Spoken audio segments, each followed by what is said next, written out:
apa yang kita akan diskusikan bersama pada sore hari ini, ya.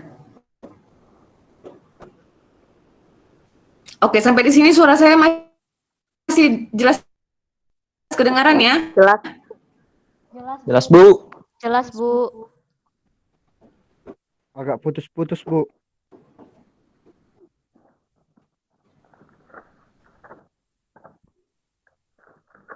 Oke, tolong direspon ya kalau saya bertanya apakah suara saya kedengaran, tolong direspon ya, nggak apa-apa, sampaikan saja langsung. Oke, jelas ya suara saya ya, April? Jelas, Bu. Jelas, Bu. Jelas, Bu. Oke. Ya, saya akan memakai buku utama dari Santrok ya, yang saya share kemarin di Google Classroom. Buku itu versi yang terbaru yang ada available e-booknya, dan banyak hal menarik sekali ada di dalamnya. Jadi saya sangat sarankan Anda untuk membacanya.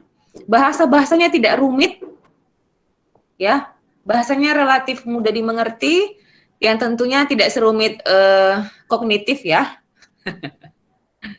Oke, Bu. Dan topiknya menarik karena berkaitan dengan remaja, dan Anda pasti tertarik karena bicara tentang diri sendiri juga, ya kan? Semua yang berkaitan dengan diri itu akan menarik untuk dibahas, dibaca, ya. Jadi saya sangat menghimbau Anda untuk membaca buku Adolescence dari Santrok. Yang saya akan bagikan sore ini juga sumber utamanya dari Santrok. Sebentar ya, mana ininya? Tapi memang sekali lagi saya katakan ini sifatnya review, ya, mereview, karena basic atau konsep-konsep teoritisnya Anda sudah dapatkan. Jadi kita akan lebih ke review dan diskusi.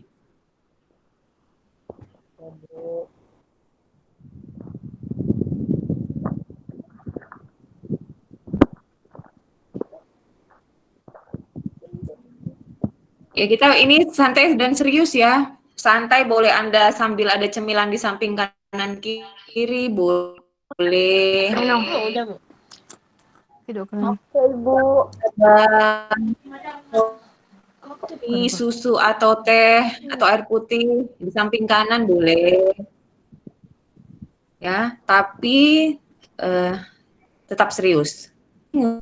Oke, Bu. Ini saya bikin ini. Maaf, Bu, suara Ibu putus-putus, Bu. Suara saya hilang ya? Enggak, Bu. Di sini putus-putus suara Ibu.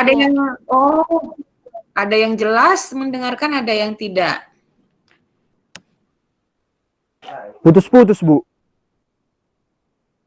Oh ya? Maklum dari mungkin, Bu.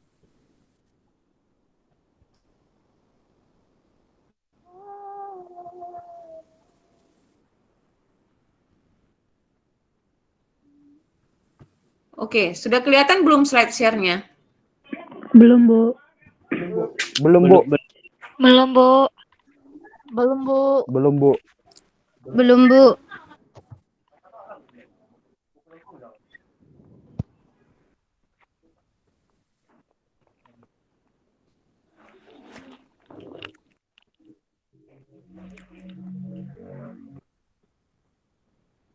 Oke, sudah kelihatan?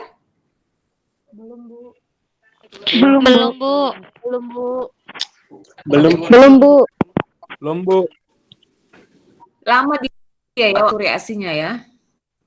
Dari saya share sampai kalian bisa lihat, mungkin ada berapa detik ini jedahnya.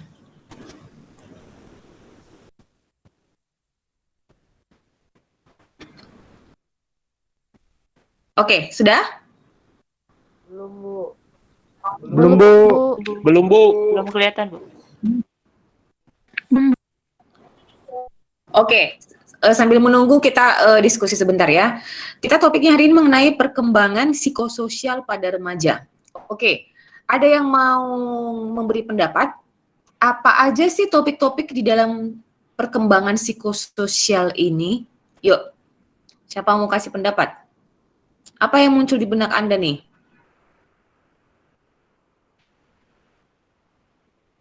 Yuk, silakan.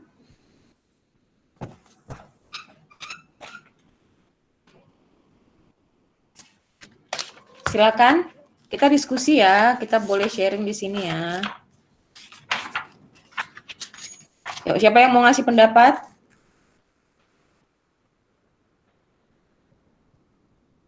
Halo? Apakah ada orang di sana?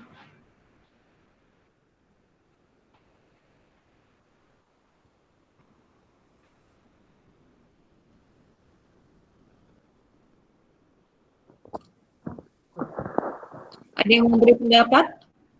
Perkembangan psikososial kira-kira membahas tentang apa sih? Kecemasan. Kecemasan. Oke, ada lagi? Menurut pandangan umum saya sih Bu, lebih kepada bagaimana remaja itu berinteraksi di lingkungan sosial. Oke, interaksi dengan lingkungan sosial. Yang lain? Kalau menurut saya stres, Bu. Stres, tentang stres. Oke. Ada lagi? Perubahan perilaku, Bu. Stres, interaksi, perubahan perilaku. Oke, ya satu lagi. Tentang apa sih kira-kira yang dibahas? Perubahan emosi, Bu. Ayo, satu lagi. Emosi, Bu. Emosi, Bu. Identitasnya, Bu. Jati dirinya. Identitas. Emosi. Perubahan emosional. Kalau dari saya Bu, mungkin Diri. tentang pergaulan ya Bu. Emosi. Berkaitan dengan emosi, Bu. Oke, ya. Jadi tadi itu benar semua ya, ada bicara tentang stres iya, kecemasan ada, emosi ya, interaksi dengan sosial ya. Nah, gambar ini udah bisa kelihatan? Sudah Bu. Udah, Bu. Sudah Bu. Oke. Sudah, Bu. Ya, Belum, Bu. Sudah, Bu. betul sekali. Jadi pada dasarnya pembangunan psikososial ini maupun dengan di luar diri sendiri. Interaksi dengan diri sendiri tergambar seperti pada gambar yang disuguhkan. Ya. Who am I? Siapa saya?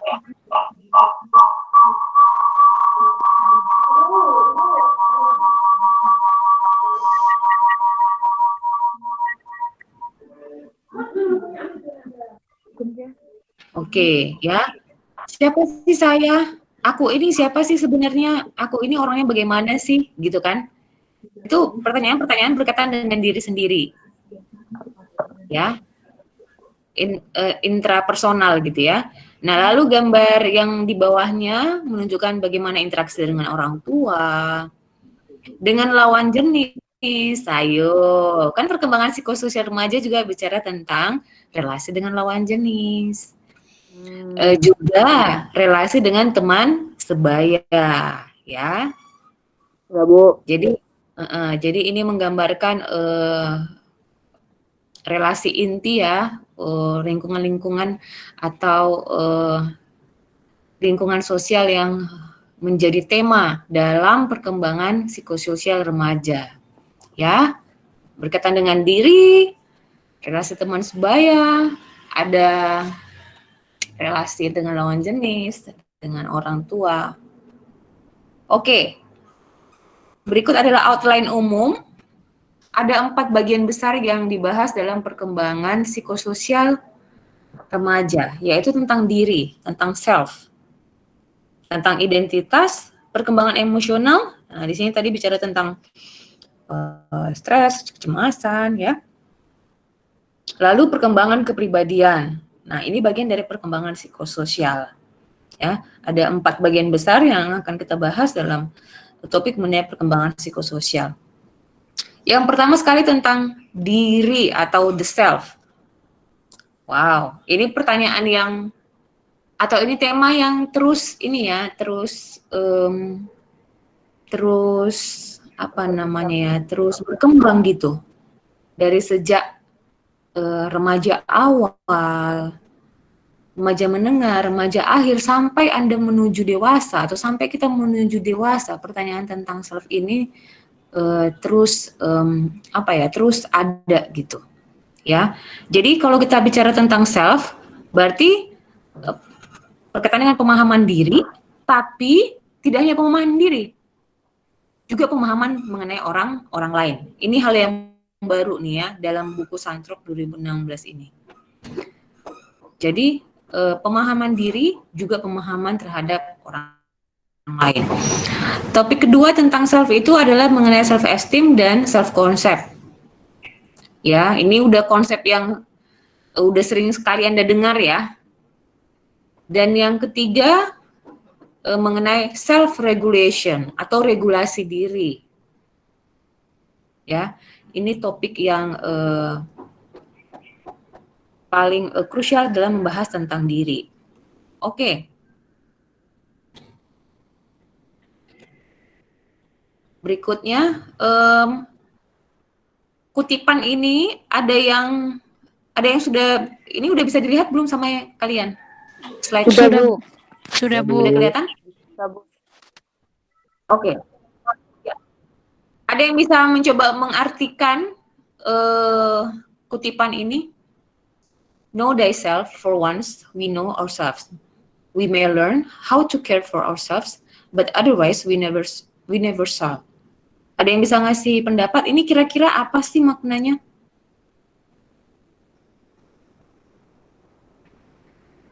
Ini berkaitan dengan diri nih. Yuk, apa kira-kira makna dari kalimat ini? Ada yang mau beri pendapat? Maria, Bu. Silakan Maria. Kenalilah dirimu sendiri, karena begitu kita mengenal diri kita sendiri, kita mungkin belajar bagaimana merawat diri kita sendiri. Tapi orang lain tidak pernah melakukan. Kayak gitulah, Bu. Oke. Konsep intinya sudah dapat. Yang lain, satu orang lagi. Yuk, apa pendapat Anda atau apa makna yang dapat Anda tangkap dari kutipan ini? Saya, Bu. Silakan, Ivan. Di sini seperti mengatakan untuk mengenali diri sendiri, karena orang lain tidak akan melakukannya, Bu. Oke. Ya, mungkin pengertian otherwise ini Anda pahami sebagai orang lain, tapi di sini sebenarnya konteksnya enggak ya. Jadi makna dari kutipan ini, ya kalimat ini disampaikan oleh Socrates, seorang filsuf yang besar ya di masa abad ke-5. Kenalilah diri sendiri karena ketika kita mengenali diri kita dapat belajar bagaimana merawat atau menjaga diri sendiri. Karena kalau kita tidak mengetahuinya, atau kalau kita tidak mengetahui diri sendiri, kita nggak bisa menjaga atau merawat diri sendiri, gitu. Sampai di sini bisa paham? Bisa, Bu. Ya, Bu. Ya, Bu. Bisa, Bu. Bisa, Bu. Bisa, Bu. Bisa, Bu. Pengenalan akan diri sendiri menjadi kunci untuk bagaimana kita memelihara, menjaga, meningkatkan atau meningkatkan diri atau kualitas diri. Jadi dimulai dari identifikasi mengenai diri sendiri. Nah, ini berkaitan dengan yang disebut dengan pemahaman diri atau self-understanding. Ya, nanti ini banyak saya kutip istilah aslinya ya dari bukunya ya, karena saya lebih mudah sepertinya untuk memahaminya, tapi gitu pun saya akan nanti terjemahkan juga. Ya. Pemahaman diri adalah the individual's cognitive representation of the self, the substance and content of self-conceptions. Jadi kalau bicara tentang pemahaman diri itu adalah representasi kognitif. Jadi itu kayak cara kita menceritakan atau mengkonstruksi secara kognitif mengenai diri sendiri, baik substansinya maupun isinya. Ya, dalam artian misalnya Anda mengatakan, yuk, saya mau tanya dulu nih, satu orang. Siapa nih yang mau menceritakan siapa sih diri Anda sebenarnya? Yuk, ceritakan dulu yuk. Yuk, siapa yang mau? Ayo. Apa sih, kalau Anda ditanyakan, Anda siapa gitu? Yuk. Apa yang akan Anda ceritakan? Ya, siapa yang mau sharing nih?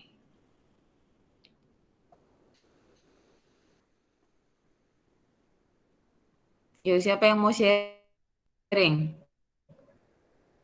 Kalau ditanyakan, Anda seperti apa sih?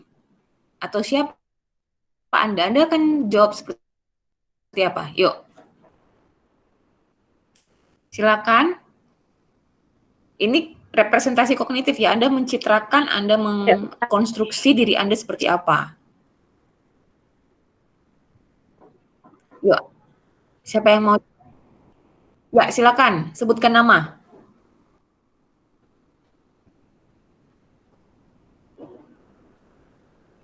Kalian udah 2 tahun lebih gitu saling berteman satu kelas gitu kan. Jadi sudah sama-sama saling tahu gitu. Yuk, mungkin Widya mau menggambarkan sedikit tentang apa yang Widya ketahui tentang Widya.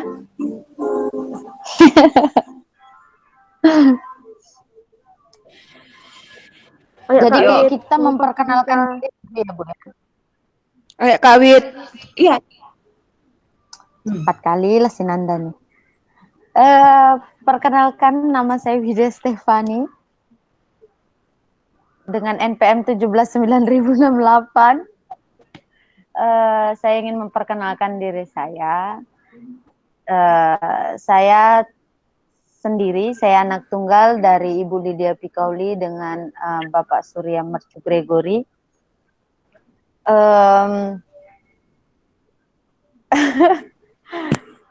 Saya saat ini sedang berkuliah di Nomensen untuk mengambil S1 Psikologi. Saya telah selesai menyelesaikan D1 Komputer saya dan D3 Kebidanan saya. Dan saat ini saya sedang mengambil Psikologi untuk mempertajam ilmu saya, mengenal orang-orang banyak, orang-orang di lingkungan sekitar dengan cara mempelajari di psikologi. Saya tinggal di Setiabudi, tepatnya di Komplek Tasbi, Jalan Kasia 1/6, Blok O nomor 44 CD. Lagi ya.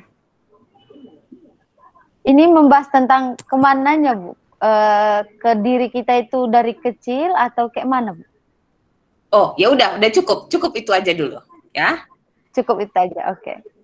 Terima kasih Widya. Oke. Iya, Bu. Jadi jadi yang disampaikan Widya berkaitan dengan pemahaman dia mengenai dirinya siapa, dari keluarga orang tua siapa, lalu dia sebagai anggota masyarakat, dalam hal ini sebagai mahasiswa di Nomensen itu disampaikan juga ya. Jadi ketika Anda mengatakan bahwa saya adalah, misalnya saya dosen di Fakultas Psikologi Nomensen, itu kan saya bicara mengenai peran saya nih sekarang saat ini yang terbaru. Jadi kalau Anda bicara saya sedang kuliah di sini, saya mengikuti organisasi ini. Nah, itu adalah bagian dari pemahaman diri Anda sendiri, pemahaman diri. Jadi remaja memulai dengan pemahaman diri. Nanti kita akan lihat bahwa pemahaman diri ini menjadi dasar untuk identitas, menjadi basis untuk pengembangan identitas. Ya. Jadi self understanding atau pemahaman diri ini bukan atau tidak sama dengan identitas ya. Identitas itu lebih komplit lagi ininya, lebih luas lagi cangkupannya. Tetapi untuk membangun identitas diri perlu adanya pemahaman diri. Makanya pemahaman diri ini sangat penting di tahap remaja karena ini adalah menjadi cikal bakal untuk membangun identitas diri. Ya. Nah, oke. Ada banyak sekali dimensi-dimensi dalam pemahaman diri ya. Ya, berkaitan dengan saya punya, misalnya yang pertama abstraction and idealism, berkaitan dengan saya punya konsep diri saya yang ideal gimana, seperti apa gitu, ya. Lalu differentiation berkaitan dengan bagaimana saya memandang diri saya beda dari yang lain gitu. Lalu the fluctuating self ini bicara tentang kadang-kadang di masa remaja, kadang-kadang kita menilai diri kita seperti ini, tapi di lain waktu kita menilai diri kita seperti itu gitu. Nah, jadi ini beberapa contoh dimensi-dimensi dari pemahaman diri. Nah, untuk dimensi-dimensi ini saya akan minta Anda nanti untuk mengeksplorasinya dalam tugas mandiri Anda. Ya, karena ini sangat sifatnya sangat menarik untuk nanti dibahas. Nanti Anda coba baca ya di dalam buku itu, di dalam buku Santrok, bagaimana sih seorang remaja memahami dirinya dari aspek-aspek atau dimensi-dimensi yang 10 ini. Ya, ada social comparison, ada self-consciousness, ada self-protection, dan lain sebagainya. Ya, jadi ini akan nanti Anda telusuri sendiri di dalam tugas mandiri. Ya, nah, oke, berarti intinya pemahaman tentang diri itu penting. Ya, misalnya remaja membangun persepsi tentang dirinya, saya ini senang main bola, saya senang menonton, itu kan bagian dari pemahaman diri. Saya senang memasak, atau saya senang membaca buku atau menulis, itu contoh-contoh dari pemahaman diri. Saya adalah bagian dari kelompok ini, saya itu orangnya seperti ini. Nah, itu bagian dari pemahaman diri. Ya. Jadi secara pengetahuan atau rekonstruksi kognitif tentang diri, baik itu anggota dari kelompok yang mana, kesenangannya seperti apa, mengenali dirinya seperti apa, itu semua adalah bagian dari pemahaman diri. Namun, menjadi seorang remaja yang berkompeten tidak hanya mampu mengenali dirinya sendiri, tapi juga harus mampu mengenali orang lain. Nah, ini hasil penelitian terbaru dari Carpendale dan Lewis 2015. Ya. Mengapa? Karena adolescence itu kan atau remaja itu menuju tahap dewasa ya. Dan meskipun remaja itu memang dikenal masa cari identitas, masa stress and storm gitu ya, masa badai dan topan lah gitu ya kan. Namun ada tuntutan mereka juga untuk boleh memahami orang lain. Nah, contohnya seperti apa gitu.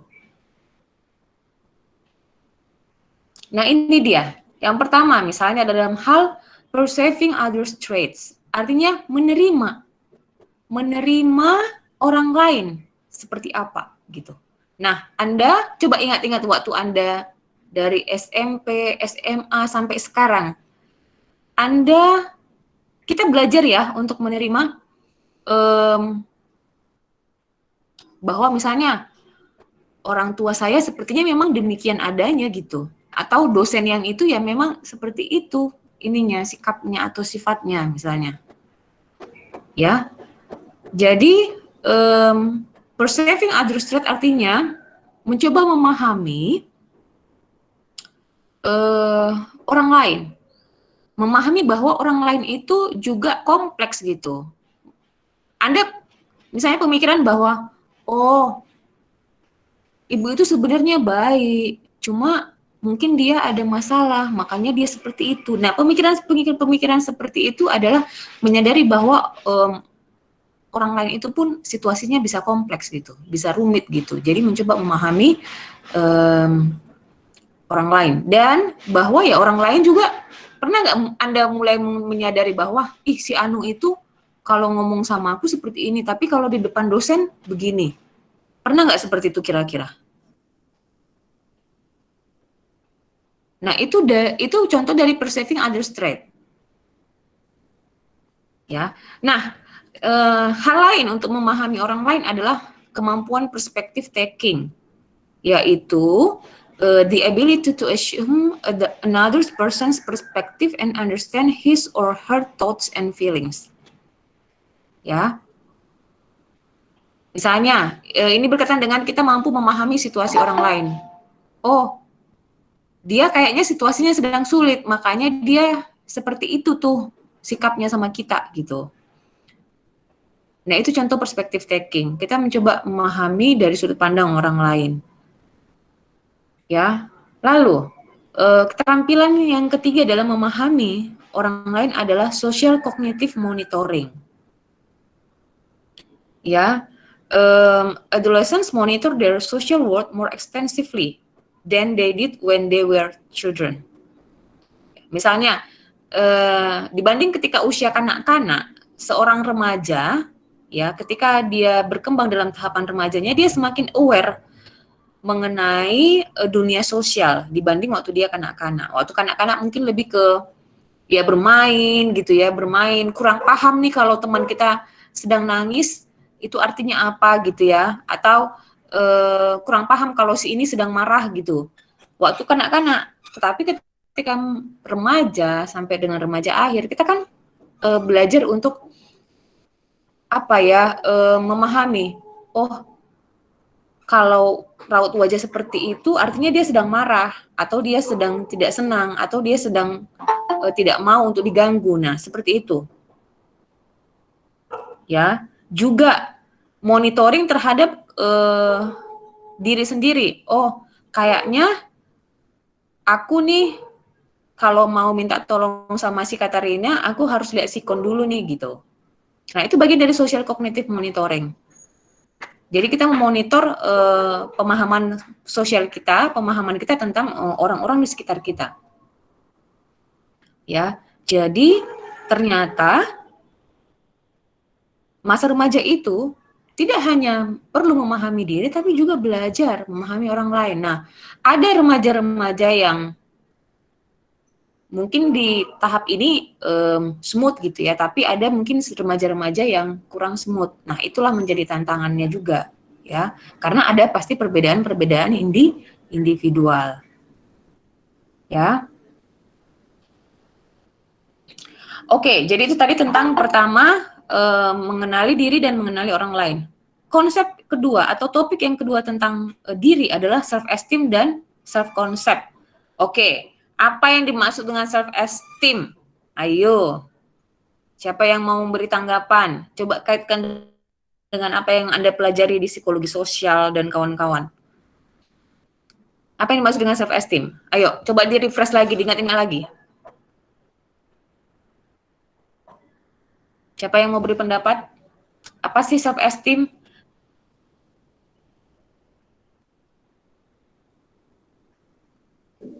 Self-esteem itu, saya Bu. Self-esteem itu seperti kita memberikan penghargaan akan diri kita, seperti kayak memberikan rasa kepercayaan diri tentang diri, dan juga mengangkat harkat dan martabat diri di hadapan publik, seperti itu. Oke, self-esteem istilah lainnya self-worth atau self-image. Mungkin bisa dikatakan sederhananya gini. Seberapa berharga Anda menilai diri Anda? Ya. Seberapa berharga kita menilai diri kita gitu. Ya, jadi Anda menilai diri Anda sangat berharga atau kurang berharga atau biasa aja, itu tergantung pada evaluasi global, evaluasi menyeluruh Anda tentang diri Anda gitu, tentang diri kita. Ya, evaluasi menyeluruh. Oh, saya ini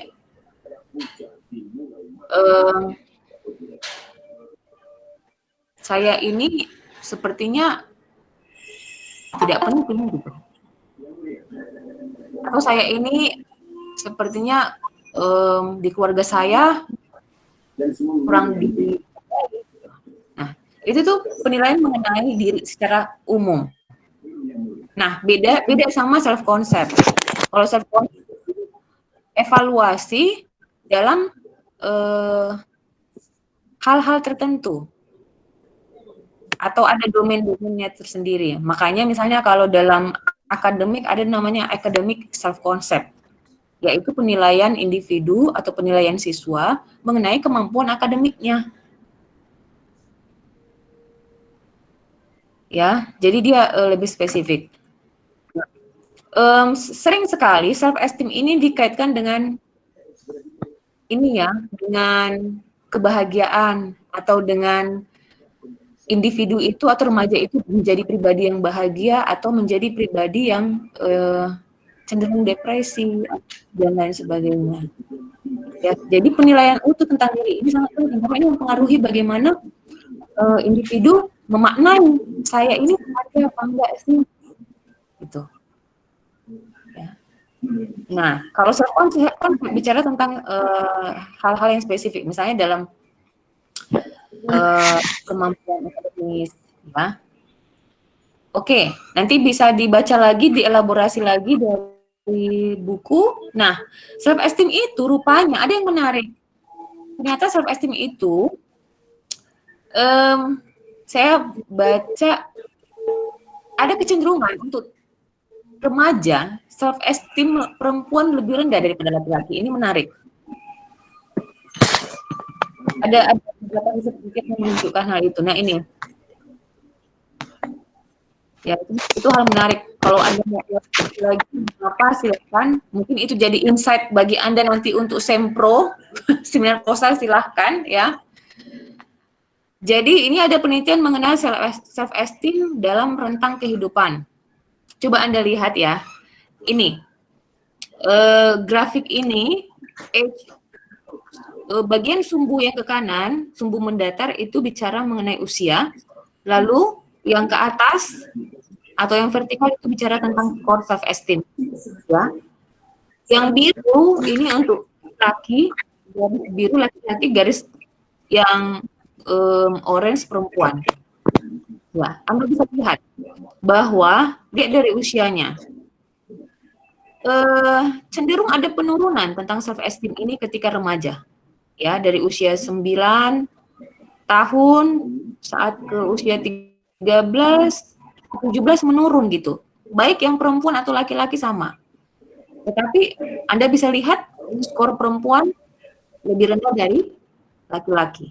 Oke? Saya. Nah, lalu ada penurunan signifikan ketika masa remaja. Lalu kemudian saat usia 22, 23, itu pelan-pelan naik lagi. 22, 23 kan usia Anda menuju dewasa ya. Apa kalau pakai bahasa Inggrisnya youth atau pemuda gitu. Beda ya, kalau pemuda itu kan memang dari remaja mau ada masa transisi mau ke dewasa. Mulai pelan-pelan naik. Lalu seiring dengan usia semakin dewasa, dewasa madya, dewasa awal, dewasa menengah, naik sampai usia 60-69 karena ini biasanya juga dengan karir yang memuncak ya di usia-usia seperti ini. Lalu setelah itu mengalami penurunan lagi ketika memasuki masa dewasa akhir. Ya. Ini hal yang menarik pola ini. Ya, ternyata bahwa self esteem itu ada polanya nih di tahapan kehidupan, dan untuk laki-laki dan perempuan perempuan skornya lebih rendah gitu ya. Nah, ini menarik jika Anda tertarik untuk mengeksplor, silakan baca literatur atau bukunya lebih lanjut ya. Jadi, ini menunjukkan bahwa self esteem itu kita membahas tadi tentang ini ya, tentang remaja. mengapa ya pembahasan di masa remaja self esteem-nya cenderung menurun? Yuk, ada yang mau ngasih ini nggak kira-kira argumen? Kenapa? Kayak hipotesa atau argumen lah. Mengapa kira-kira di masa remaja seperti ini kan kelihatan dari usia 12, 13, 17 ini kan drop ya. Skornya turun. Ke 18 juga masih turun. Sampai 22 baru kemudian pelan-pelan naik. Kenapa kira-kira? Yuk coba kaitkan dengan diri Anda, diri kita waktu usia-usia ini. Mari ya Bu. Boleh, silakan. Kalau usia remaja kan dia kan lebih cari jati dirinya Bu, diri sendiri. Nah dia kan kurang percaya diri gitu Bu, dilihatnya kawannya lebih menarik, lebih cantik, ataupun perkembangan dalam ala reproduksinya kan Bu, bentuk tubuhnya yang berubah, jadinya dia kurang percaya diri, baru self esteem-nya pun beda dia Bu, pada usia remaja gitu. Oke. Tampaknya bisa dijelaskan berkaitan dengan perubahan-perubahan fisik yang terjadi ya? Iya Bu. Ya, dan penerimaan sosial tentang itu. Oke. Saya Ya, Bu, dan boleh memang- dialog. Oke, silakan. Menurut saya kenapa di usia remaja itu cenderung self esteem-nya itu menurun, karena menurut saya dulu pertama adalah masa remaja itu masa di mana mereka itu menirukan lingkungannya gitu, atau masa di mana mereka belajar melihat dan mencontohkan sesuatu gitu berdasarkan apa yang mereka miliki atau berdasarkan diri mereka sendiri gitu. Nah dari situ terkadang mereka juga merasa bahwa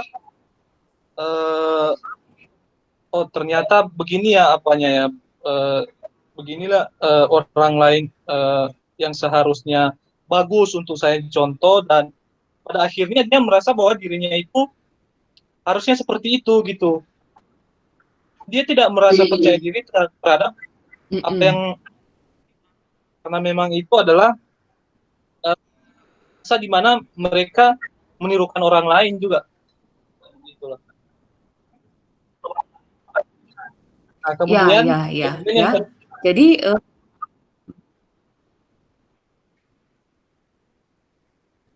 ya, lanjut.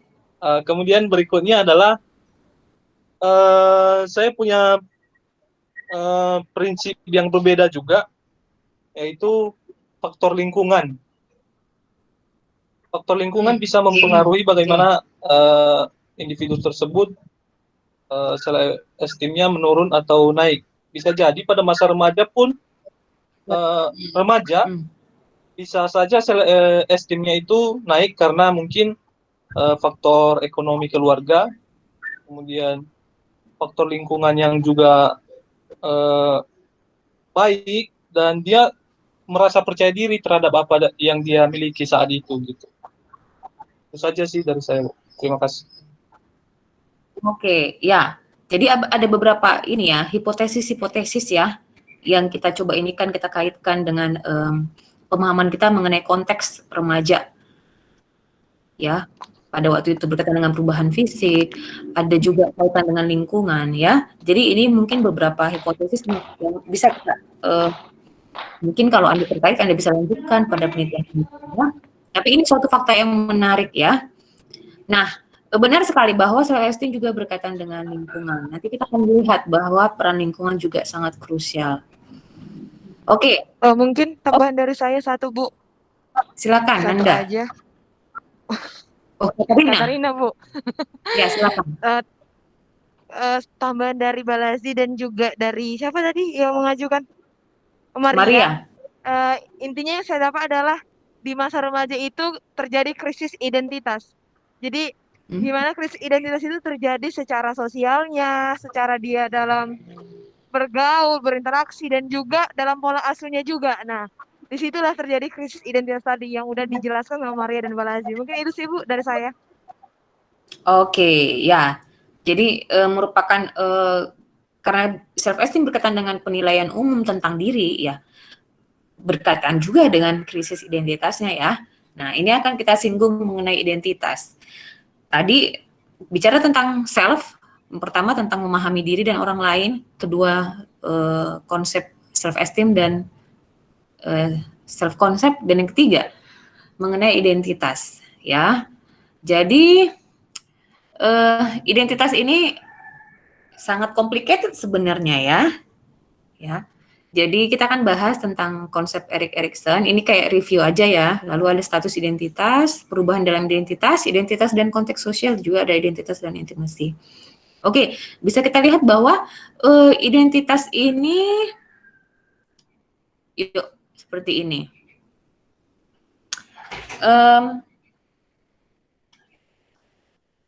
Ya, kalau bicara tentang identitas, mungkin gambar mengenai melihat cermin sedikit banyak bisa menggambarkan tentang identitas. Siapa yang pernah nonton film Alice in the Wonderland?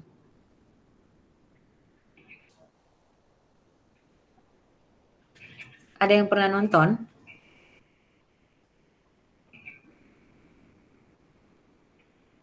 Ada yang pernah nonton nggak? Belum pernah, Bu. Belum, Bu.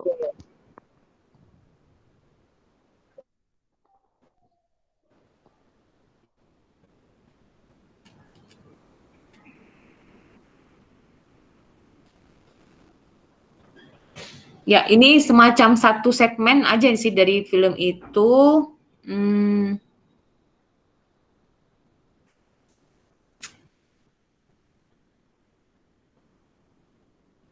Bentar ya.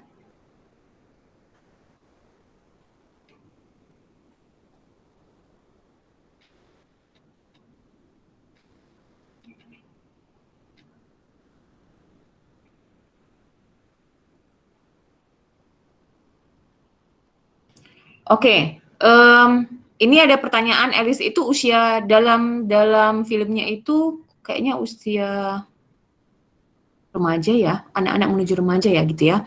Jadi di sini ada apa? Ada apa sih, ulat, kayak ulat bulu gitu. Dia nanya sama si Alice ini, siapa kamu? Gitu. Alice-nya menjawab sambil malu-malu. Jawabannya begini, saya terjemahkan ya. Aku sulit mengetahuinya Tuhan saat ini. Tapi aku dapat setidaknya aku tahu tentang aku, siapa aku dulu ketika aku bangun pagi. Tapi kayaknya ada perubahan-perubahan setiap kali aku bangun, sepertinya ada perubahan-perubahan tentang aku gitu. Ya. Jadi ini menggambarkan bahwa proses identitas itu bukan satu proses yang sebulan, 2 bulan, 3 bulan, 4 bulan, tapi mungkin proses yang dibangun bertahun-tahun untuk membangun identitas diri gitu ya. Sampai di sini bisa paham bahwa konsep identitas itu bukan sesuatu yang secara singkat Anda punya gitu, Anda miliki, Anda kembangkan, Anda bangun, tetapi itu lewat proses. Mungkin bulan depan Anda dapat pemahaman baru tentang saya. Oh, aku begini ya rupanya gitu. Oh, aku begini ya rupanya gitu. Terus ketika SMA kelas 2, Anda, oh, ternyata aku kalau sama teman-teman ternyata aku bisa seperti ini gitu. Nah, itu dia. Ya, jadi kita akan masuk pada pengertian mengenai identitas. Kalau bicara definisi identitas, maka identity adalah keyakinan atau kepercayaan individu tentang siapa dirinya.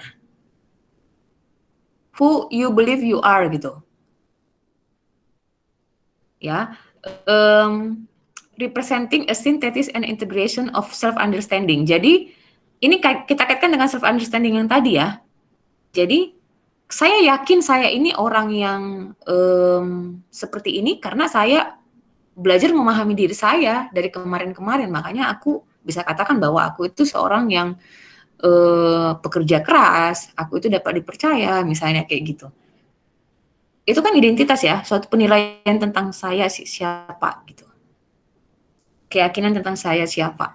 Nah, jadi identitas itu adalah integrasi atau gabungan dari semua pemahaman individu tentang dirinya. Ya. Nah, identitas menjadi satu konsep yang penting pada masa remaja karena ini berkaitan dengan nanti banyak hal ya tentang dia perencanaan karirnya, relasi dengan lawan jenis, ini juga berkaitan nanti berhubungan gitu ya. Pengembangan dirinya sendiri gitu ya.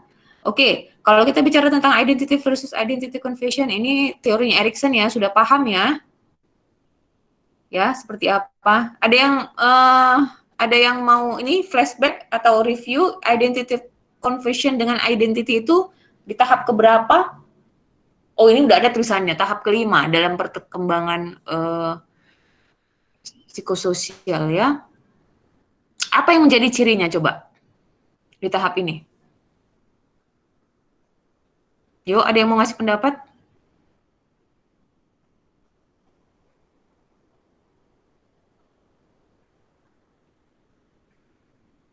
Oke, saya anggap sudah mengerti. Ya, istilah psikososial moratorium ini adalah, ya ini juga Anda pasti sudah pernah ya, ini istilah yang bukan baru lagi, yaitu gap antara masa kanak-kanak dan masa dewasa yang dialami oleh remaja sebagai bagian dari eksplorasi terhadap identitasnya ya. Nah, oke. Jadi bicara tentang identitas ini banyak ininya, banyak aspeknya gitu ya. Berkaitan dengan vocational atau career identity. Anda dapat meyakini atau percaya bahwa Anda misalnya ini pilihan saya gitu, ini pilihan studi saya, ini pilihan jurusan saya, ini pilihan kerja saya nantinya gitu. Nah, itu adalah bagian dari identitas. Nah, jadi ketika kita meyakini memang inilah pilihan saya, itu dalam rangka membangun identitas juga. Lalu berkaitan dengan political identity, misalnya apakah kita cenderung orangnya konservatif, liberal, dan lain sebagainya, ya. Anda pasti punya opini sendiri nih mengenai kondisi politik sekarang. Itu contoh dari political identity, ya. Jadi ada lagi namanya religious identity, ya, yaitu kepercayaan seorang mengenai kehidupan spiritualnya. Oh, ini ada satu lagi, ini relationship identity, ya, berkaitan dengan keyakinan atau kepercayaan bahwa ya saya memilih untuk single, kenapa enggak? It's okay gitu untuk saya single. Ya, itu bagian dari identitas diri ya. Apakah kita meyakini bahwa saya akan menikah gitu atau gimana gitu ya. Lalu berkaitan dengan achievement identity, bagaimana seseorang termotivasi untuk mencapai atau meraih pencapaian tertentu atau berorientasi secara intelektual. Lalu ada juga sexual identity berkaitan dengan kepercayaan individu mengenai status seksualnya ya. Seperti baru-baru ini kalian tahu nggak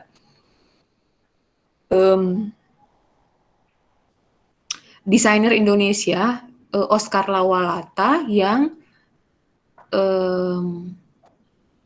laki-laki tapi udah berubah jenis kelamin menjadi perempuan gitu. Ya, Bu. Tahu nggak ceritanya? Tahu ya? Bu. Mungkin ada yang tahu ya. Itu tuh contoh mengenai sexual identity ya. Dia merasa walaupun memang di usia yang udah tua. Ya, udah katanya kayaknya di usia 40 ya yang dia memutuskan itu ya. Jadi dia cukup panjang untuk mengeksplorasi apakah mengenali dirinya dengan apa ya, dengan perasaan-perasaan atau sensasi yang dirasakannya, lalu dengan penerimaan sekitarnya, sampai akhirnya dia memutuskan dan mempublikasikannya kepada dunia, kepada seluruh fansnya, dan menjelaskan kepada seluruh orang bahwa ya ini pilihan saya gitu. Nah itu tuh contoh dari identitas diri, terutama dalam aspek seksualnya ya. Nah, jadi itu berkaitan dengan kepercayaan dia gitu, kepercayaan saya tentang tentang orientasi seksual saya gitu. Itu contoh sexual identity. Nah, apalagi identity itu berkaitan juga namanya ini berkaitan dengan ethnic identity. Pernah dengar ya? Ini pasti Anda pernah dengar. Identitas etnis. Kepercayaan seorang mengenai tentang dirinya adalah bagian dari identitas kelompoknya, dalam arti ini budaya gitu. Ya. Lalu berkaitan dengan yang ketujuh ini berkaitan dengan interest. Interest itu minat ya. Minat. The things a person likes to do, including sports, music, and hobbies. Misalnya, saya ini anggota kelompok geng motorcycle apa gitu ya kan. Nah, jadi diawali dari hobi, dari minat, dan ya membentuk satu kelompok itu bagian dari identitas juga gitu ya. Lalu identitas itu berkaitan juga tentang tadi bicara tentang hobinya, bahwa saya orangnya memang senang masak, itu udah bagian dari saya gitu misalnya. Lalu identitas berkaitan juga dengan personality, berkaitan dengan karakteristik personal, apakah saya seorang introvert, extrovert, pencemas, tenangkah, atau orang yang ramah, atau orang yang cenderung bermusuhan dan lain sebagainya. Lalu identitas juga bicara tentang body image. Ya, body image, persepsi tentang fisik kita, penerimaan tentang diri kita secara fisik, ya. Jadi kalau bicara tentang identity atau identitas itu, kalau mau dikhususkan ada ya, misalnya identitas etnis, bisa ada konstruknya tersendiri, identitas politik juga bisa. Tapi itulah menggambarkan bahwa identitas itu sangat terintegrasi gitu, sangat menggambarkan atau diri kita gitu. Ya, nah ini 4 status identitas menurut Marcia ya. Ini Anda udah hafal ya ini ya. Ada namanya identity devotion, identity foreclosure, moratorium, identity achievement. Nah, ini nanti tinggal di-review lagi ya. Oke, sekarang kita bicara tentang identitas dan kaitannya dengan konteks sosial. Oke, konteks sosial yang mempengaruhi itu apa? Salah satunya adalah keluarga. Ya, keluarga.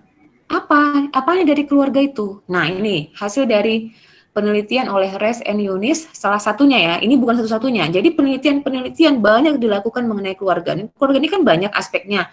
Kelekatan, pola asuh misalnya, pola komunikasi, kan itu banyak aspek ya di dalam keluarga ya.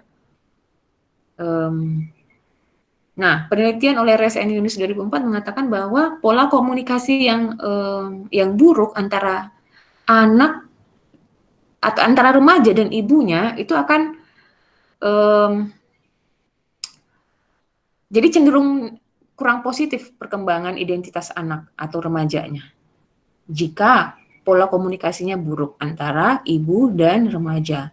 Juga ketika ada konflik-konflik yang sering terjadi antara remaja dengan teman-teman sebayanya. Ya, itu akan mempengaruhi perkembangan identitas yang kurang positif. Lalu, penelitian yang berikutnya oleh Arset and others 2009, securely attached adolescents were far more likely to be identity achieved than their counterparts who were identity diffuse or identity foreclosure. Artinya begini, remaja yang secure itu bicara masalah kelekatan nyaman gitu. Ada penerimaan di keluarga, individu atau remaja merasa lekat, merasa nyaman, merasa aman, maka individu atau remaja seperti itu akan lebih mungkin untuk mencapai tahap identity, pencapaian identitas dibanding orang-orang yang mengalami identitas difusi, ya. Ingat, kalau menurut teori Marcia ini kan identity achievement diperoleh ketika ada krisis dan juga ada komitmen, ya kan? ketika mencapai status ini, itulah yang ideal gitu, ya. Itulah yang ideal. Nah, ternyata ya faktor kelekatan di dalam keluarga juga berperan gitu. Ya, bagaimana hubungan anak dengan remaja dengan orang tuanya, dengan saudaranya. Lalu, konteks sosial lain yang mempengaruhi identitas apa? Relasi dengan teman sebaya atau relasi romantis dengan lawan jenis. Oh, benarkah ini? Menarik sekali ini. Ya. Oke, penelitian dari Gallagher dan Kerpelman 2012 menunjukkan bahwa the capacity to explore one's identity during adolescence and emerging adulthood is linked to the quality of friendships and romantic relationships. Ya, kualitas, perhatikan, kualitas pertemanan dan kualitas pacaran. Kalau kita bicara romantic relationship, ini kan pacaran ya. Ya, kualitas dari pertemanan atau persahabatan dan kualitas dari pacaran berkaitan dengan pencapaian identitas selama masa remaja menuju dewasa. Ya, jadi kalau dalam persahabatan yang berkualitas atau pacaran yang berkualitas, tentu akan membantu seseorang untuk mengeksplorasi dan mengembangkan komitmen, ya, mengeksplorasi berbagai pilihan-pilihan dan mengembangkan komitmennya. Kemudian yang kedua, active exploration of identity when adolescents are comfortable with close friends contributes to the positive quality of the friendship. Ya, artinya ketika remaja memiliki hubungan yang nyaman dengan teman atau sahabat, kan itu kualitas, artinya kan kualitas persahabatannya bagus. Jadi dia bisa eksplorasi banyak hal gitu, misalnya mengenai saya kan lewat teman atau lewat sahabat kita bisa mengenali diri sendiri kan. Biasanya kayak gitu kan. Jika Anda punya sahabat itu bisa jadi orang yang tepat untuk Anda minta feedback tentang diri Anda, masukan tentang diri Anda, saya ini kayak mana sih menurutmu gitu. Seperti apa gitu. Atau dia juga mau memberikan masukan atau saran dengan kita. Jadi itu kualitas-kualitas positif seperti itu akan membangun membantu individu untuk mengeksplorasi mengenai dirinya. Dan itu sangat positif dalam perkembangan identitas. Ya. Nah, ini hanya 2 contoh penelitian saja ya yang saya ambil, nanti Anda bisa baca lagi di buku. Ya. Ini contoh dari bagaimana teman sebaya dan berkaitan dengan relasi lawan jenis. Oke, ini kayaknya perlu menjadi ini ya, catatan ya. Bagi Anda yang pacaran, coba dievaluasi apakah pacaran Anda berkualitas apa tidak. Ya, bagi yang berpacaran, saya tahu ada di sana yang berpacaran, ya. Anda bisa mengevaluasi apakah kualitas pacaran Anda baik atau tidak. Jika kurang baik, Anda pasti bisa menilai gitu. Ya, dengan kemampuan kognitif Anda sekarang, kemampuan pemahaman Anda pasti bisa menilai apakah kualitas pacaran Anda sehat, baik untuk membantu Anda mengenali diri Anda, mempercayai kekuatan Anda. Ingat, kalau bicara tentang identity, Anda mempercayai bahwa saya ini punya kemampuan seperti ini, gini-gini. Nah, itu kan identitas ya, salah satunya ya. Nah, ya, jika kualitas pacaran Anda baik, oke. Ya, namun jika buruk, hati-hati ya, hati-hati gitu, hati-hati. Justru nanti mungkin Anda makin bingung gitu ya. Oke, jadi harapan saya kita belajar sambil juga refleksi ke diri sendiri gitu. Juga coba eksplor pertemanan Anda, sahabat Anda memang membantu Anda semakin mengenali diri Anda itu seperti apa ya. Nah, kemudian konteks yang berikutnya, konteks sosial. Oh, udah ya. Oke, yang berikutnya, konteks sosial berikutnya adalah budaya, cultural and ethnic identity.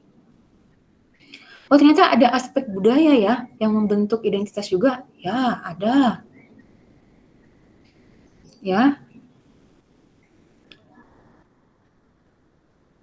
Misalnya, contoh dari hasil penelitian oleh Bosma and Kunen 2001 mengatakan bahwa East Asian adolescents and emerging adults may develop their identity through identification with imitation of others in the cultural group. Jadi orang-orang atau remaja-remaja Asia Timur ya cenderung mengidentifikasi diri dengan meniru orang lain dari kelompoknya. Ya, salah satu cara mereka untuk membangun identitas etniknya adalah dengan meniru perilaku-perilaku dari orang-orang dalam satu kelompok budayanya. Nah, lalu penelitian lain menemukan bahwa pemuda-pemuda Italia atau remaja-remaja Italia itu cenderung masa eksplorasi identitasnya itu lebih lama. Mengapa? Karena mereka cenderung tinggal bersama orang tua lebih lama sampai usia 30-an gitu. Ya. Agak beda dengan kalau di Eropa atau Amerika. Di mana sekitar usia 19-20 itu biasanya mereka sudah tidak serumah dengan orang tua walaupun satu kota.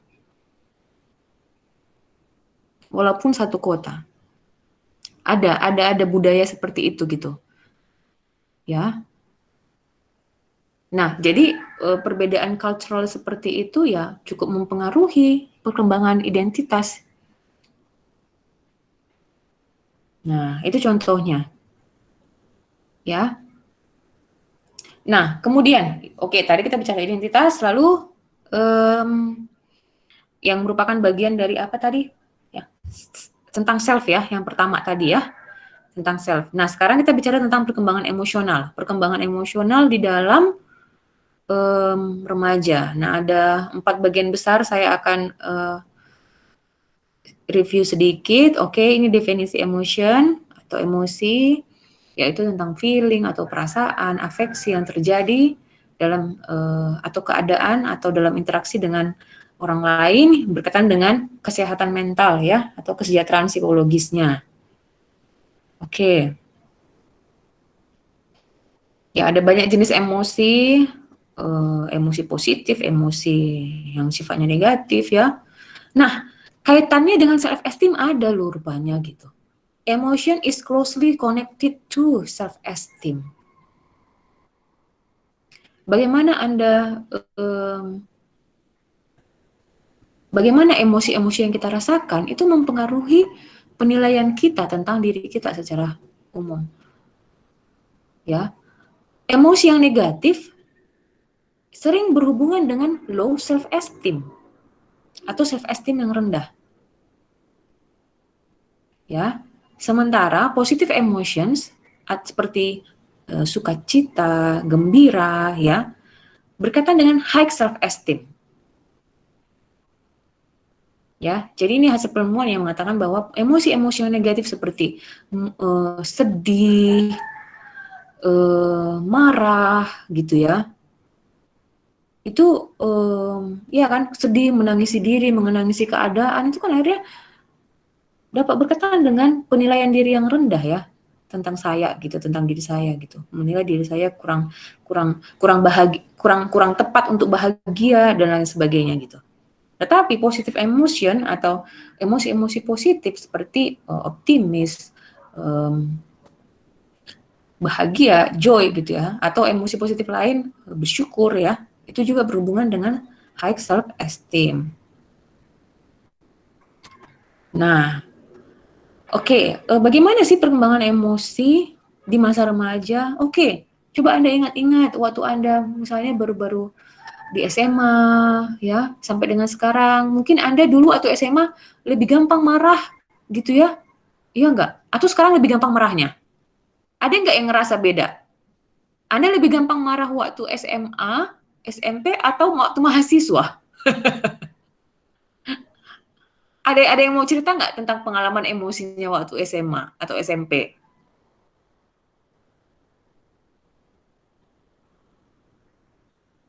Ada yang mau cerita?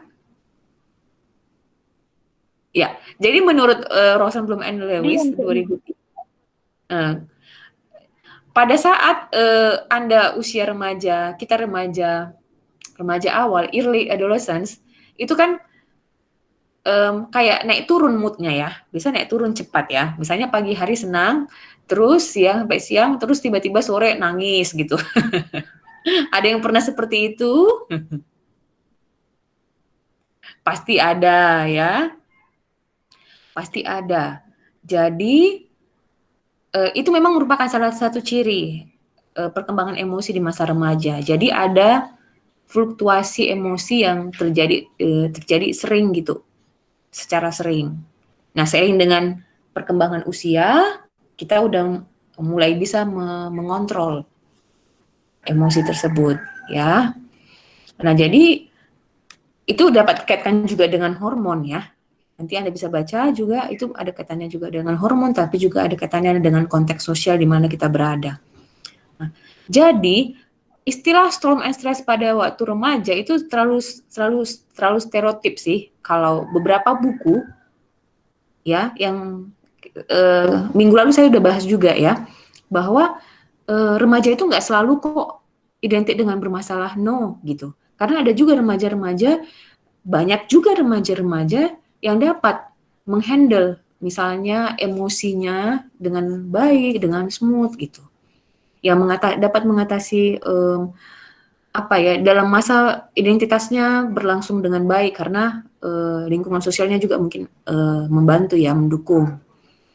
Tapi tidak selalu dan tidak semua dan tidak di semua negara storm and stress gitu dikaitkan dengan kenakalan atau kebandelan masa remaja gitu ya. Jadi sekarang psikologi remaja lebih positif gitu melihat remaja, bahwa remaja ya walaupun dalam memahami remaja perlu dipahami bahwa misalnya contohnya emosinya memang cenderung fluktuatif gitu ya, tapi orang-orang dewasa diharapkan bisa mengerti bahwa itu adalah hal yang normal dikaitkan dengan usia mereka gitu ya.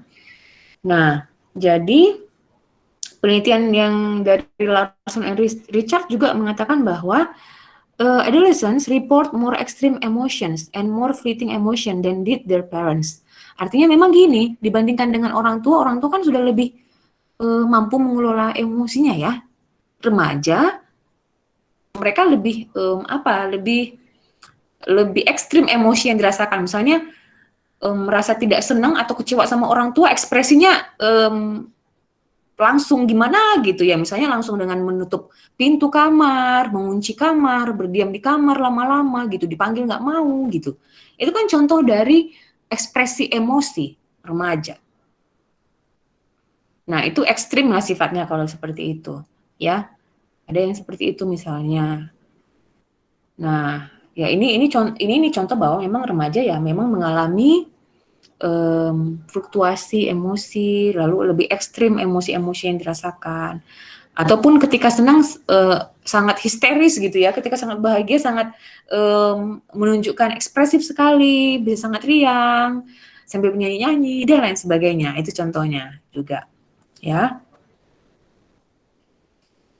Nah, kalau seperti Anda, saya yakin usia Anda remaja akhir menuju dewasa, mungkin itu sudah mulai lebih ekspresi-ekspresi itu sudah mulai lebih diregulasi gitu, ya. Oke, nah, ya ini ada sedikit review mengenai ada kaitannya hormon ya, tadi saya katakan ya, produksi hormon tertentu berkaitan dengan emosi-emosi ya. Ya, ini ada penjelasannya berkaitan dengan secara fisiologis berkaitan dengan produksi hormon-hormon di bagian prefrontal cortex. Ya, itu berhubungan dengan emosi, yang berhubungan dengan emosi. Nah, namun ada penelitian yang menunjukkan bahwa dari Dorn and others menunjukkan bahwa perubahan pubertas berhubungan dengan peningkatan emosi yang negatif. Oke, berarti emosi negatif pada usia-usia pubertas, remaja awal itu somehow memang berhubungan dengan perubahan hormon yang terjadi dalam tubuh karena memasuki masa pubertas ya. Oke, lalu, nah ini penelitian berikutnya dari Sussman and Dorn. However, most researchers conclude that such hormonal influences are small and are usually associated with other factors such as stress, eating patterns, sexual activity, and social relationship. Oke, ini menarik. Ternyata emosi itu, menurut penelitian ini, oke, tadi ada pengaruh hormon secara fisiologis. Oke, betul. Tapi tidak selalu atau tidak melulu, atau kalaupun ada kecil ininya pengaruhnya. Tapi lebih banyak berkaitan dengan apa? Ini stres. Stres bisa karena tidak diterima oleh lingkungan, bisa jadi mengalami bully dari sekitar, itu bisa menyebabkan stres, bisa pengaruh emosi. Lalu pola makan, mungkin pola makan yang kurang tepat, berlebihan, atau pola makan yang justru karena masa remaja sangat penting ya body image, jadi dia yang bulimia nervosa itu kan nggak makan ya tuh sama sekali. Nah itu pola makan yang kurang sehat juga. Lalu aktivitas seksual ini juga ya ini jadi catatan juga ya bahwa ya nggak bisa dipungkiri masa remaja kan masa mungkin apa ya mulai mengenal mengenai pornografi dan lain sebagainya. Ini juga berkaitan ketika misalnya nih Anda menonton atau melihat, itu kan ada emosi-emosi yang muncul dan hormon-hormon yang terbangkitkan misalnya. Ya, dan juga dalam relasi sosial. Ya, relasi sosial kita dengan orang lain ya sering itu juga yang mempengaruhi emosi kita gitu. Bahwa misalnya saya merasa saya tidak diterima, kok aku dikasarin seperti itu sama sahabatku, sama temanku, aku nggak terima. Nah, itu kan mempengaruhi emosi yang muncul. Nah, itu. Jadi indeed, environmental experiences may contribute more to emotions of adolescent than do hormonal changes. Artinya, ternyata pengalaman-pengalaman dengan lingkungan, kayak tadi ya, dengan orang tua, relasi dengan sahabat, dengan sekolah, atau dengan teman sebaya, ya, pengalaman dengan lingkungan itu dapat berkontribusi lebih banyak terhadap perubahan emosi yang dialami oleh remaja dibanding perubahan hormon yang dikarenakan pubertas tadi, ya. Oke, intinya emosi lebih banyak atau fluktuasi emosi somehow lebih banyak berkaitan dengan pengalaman dengan lingkungan sekitar. Oke, ya, ini dia topik berikutnya tentang emotion regulation. Oke, wah, sangat penting ini bagi remaja untuk meregulasi emosi. Ya, mengapa? Nah, ini penelitian menunjukkan bahwa the ability to effectively manage and control one's emotion is a key dimension of positive outcomes in adolescent development. Artinya begini, untuk Anda, untuk remaja ya, bukan Anda saya yakin udah ini ya, remaja, karena kita akan membahas konteks remaja. Remaja dalam proses perkembangannya kan menuju dewasa. Jadi ketika salah satu indikasi dia berhasil dalam tugas perkembangannya adalah ketika dia mengembangkan kemampuan untuk mengontrol dan mengelola emosi secara efektif. Ya. Ya, seiring dengan usia, with increasing age, remaja mampu menggunakan kognitif strateginya untuk meregulasi emosinya. Ya. Nah, ini dia. Tentu Anda di tahap remaja akhir sudah lebih mampu menggunakan strategi-strategi kognitif untuk mengelola emosi Anda. Misalnya, Anda ya dalam relasi dengan teman-teman lah gitu ya kan. Kan ada mungkin ya perkataan-perkataan yang celutukan-celutukan teman gitu, yang bisa jadi menyakitkan hati, tapi bisa juga enggak, tergantung sekarang penilaian Anda kan. Ah memang kayak gitu kok dia. Tapi kalau Anda misalnya kurang bisa melakukan regulasi, ya Anda akan baper gitu. Akan baper, terbawa perasaan misalnya. Ih kok kayak gitu sih, si Roypan itu ngomongnya sama aku. Ah, misalnya kayak gitu kan. Nah, tapi kalau cara pikir kita, ah si Roypan memang kan kayak gitu, orang yang gak usah dibawa ke hati. Nah, gitu ya. Itu kan udah Anda menggunakan strategi kognitif itu untuk meregulasi emosi, ya. Nah, oke, ya, bicara tentang emosi, ada juga disebut dengan emotional competence. Ya, ini kalau Anda pernah dengar istilah emotional intelligence, nah kurang lebih inilah itu ya. Ya, jadi kalau in adolescence, individuals are more likely to become aware of their emotional cycle, such as feeling guilty about being angry. Dan adolescents also become more skillful at presenting their emotions to others. Contohnya gini, emotional competence itu kita aware, ya. Salah satu aspek dari kecerdasan emosi dari Goleman itu kan aware. Saya ini lagi marah nih. Saya ini lagi marah. Aku tadi marah dan aku merasa merasa bersalah karena aku tadi marah. Itu bagian dari emotional competence. Aku kok tadi kayak gitu ya sikapku sama dia ya. Seharusnya aku tadi nggak kayak gitu. Nah, gitu. Itu bagian dari emotional competence. Ya. Dan juga kita atau remaja diharapkan juga mampu untuk lebih terampil dalam menunjukkan emosinya. Misalnya, yang dulunya waktu remaja awal, kalau Anda marah, Anda bisa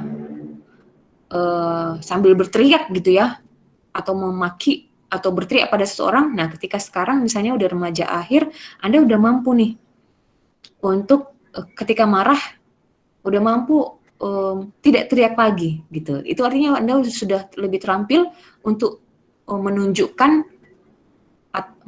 emosi Anda gitu. Itu berkaitan dengan regulasi juga ya. Tapi tetap misalnya Anda marahnya Anda tunjukkan dengan ekspresi wajah atau ekspresi mata yang melebar, tatapan yang tajam, tapi tidak lagi dengan berteriak. Nah, itu contohnya. Nah, ini dia ya beberapa kompetensi-kompetensi emosional yang penting untuk dikembangkan oleh remaja. Ya, ini ada banyak ya. Being aware that expression of emotions plays a major role in relationship. Ya. Jadi aware mengenai misalnya kalau saya marah lalu saya maki-maki orang, itu nanti akan berdampak pada relasi saya dengan orang itu gitu. Contohnya. Ya, jadi ada beberapa nih. Sampai dengan yang terakhir, being able to discern others emotion. Ini artinya being able to discern others emotion itu artinya Anda mengenali emosi yang dirasakan oleh orang lain. Ya, oke.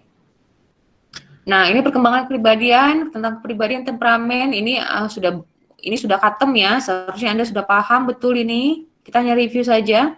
Personality itu apa, bla bla bla. Oke.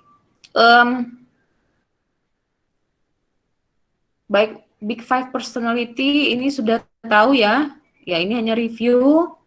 Nanti bisa dibaca lagi. Oke, nah mungkin ini yang jadi poin saya. Apakah kalau kita bicara Big Five factors itu kan tentang konsep apa ya? 5 sifat atau faktor kepribadian gitu ya. Openness, conscientiousness, extraversion, agreeableness, and neuroticism. Nah, apakah berubah? Ada pengalami perubahan nggak selama remaja? Jadi penelitian menunjukkan bahwa, ini catatan saya yang warna merah, perhatikan. Remaja awal menunjukkan ada penurunan dalam conscientiousness, extraversion, and agreeableness. Nah, ini nih yang merah ini.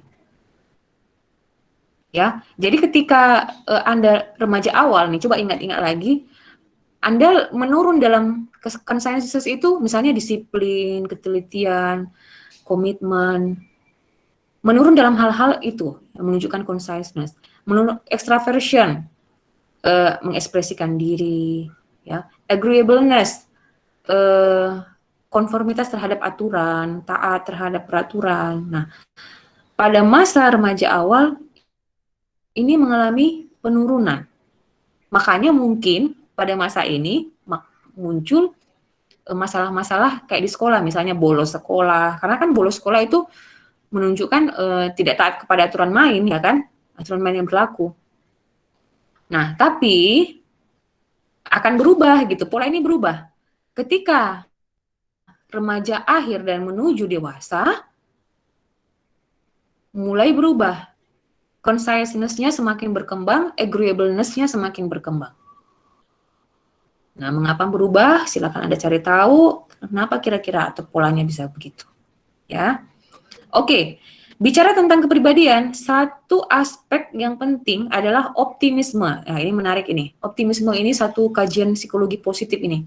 Sekarang lagi booming kajian-kajian psikologi positif tentang optimisme, hope atau harapan, gratitude, kebersyukuran, resiliensi, ya. Nah, optimisme adalah memiliki pandangan positif tentang masa depan dan meminimalkan masalah. Jadi masalah itu nggak dibesar-besarin, tapi diperkecil. Itu orang yang optimis. Jadi optimisme ini lebih pada style of thinking atau cara berpikir. Ya, style of thinking. Nah, ternyata, ada penelitian nih. Orang-orang yang optimis akan lebih rendah berpikir untuk bunuh diri. Nah, ini jadi perhatian. Karena banyak juga remaja kasus-kasus bunuh diri ya, kalau Anda baca. Itu tadi, ya. Memiliki optimisme cenderung mengurangi pemikiran-pemikiran bunuh diri atau bagi orang-orang yang mengalami situasi-situasi yang rumit ya, traumatis. Biasanya kan orang-orang bunuh diri itu kan memang yang mengalami situasi yang sifatnya traumatis atau situasi yang membuat mereka tertekan gitu ya. Nah, ketika menghadapi situasi itu, pemikiran yang positif akan mencegah untuk bunuh diri. Oke. Lalu ada penelitian nih, adolescents with an optimistic thinking style had a lower risk of developing depressive symptoms. Artinya remaja yang lebih optimis, mereka cenderung lebih rendah untuk depresi. Lebih rendah untuk pesimis gitu. Ya, orang-orang optimis tentu dia ya nggak pesimis atau kurang dalam tingkat pesimistiknya, dan tentu mereka tidak atau rendah dalam depresi, gejala-gejala depresi yang ditunjukkan. Nah, lalu ini yang terakhir, a study of more than 2,000 college student, ini nih penelitian pada mahasiswa, menunjukkan bahwa optimisme was more strongly linked to identity achievement. Oke. Justru optimisme sangat erat kaitannya dengan pencapaian identitas. Individu-individu, remaja-remaja yang optimis akan sampai pada tahap pencapaian identitas. Sampai ke tahap identitas itu, pencapaian identitasnya. Dibanding faktor-faktor dalam Big Five, ya. Mau itu conscientiousness, extraversion, dan lain sebagainya, ternyata optimisme lebih kuat berhubungan dengan pencapaian identitas. Ya. Oke. Nah, berikutnya tentang temperamen ya. Ini udah bisa lah ya. Jadi tinggal Anda baca lagi. Ya. Oke, ini beberapa klasifikasi mengenai temperamen. Kalau yang biasanya Anda dengar, yang kita dengar tentang temperamen itu ada anak yang mudah, anak yang sulit, masih ingat? easy child, difficult child. Nah, kalau Anda masih ingat, nah itu pengkategorian temperamen ya. Nah, ini ada pengkategorian baru, klasifikasi baru tentang temperamen, yaitu mengenai afek yang positif. Ini mirip dengan extraversion atau introversion.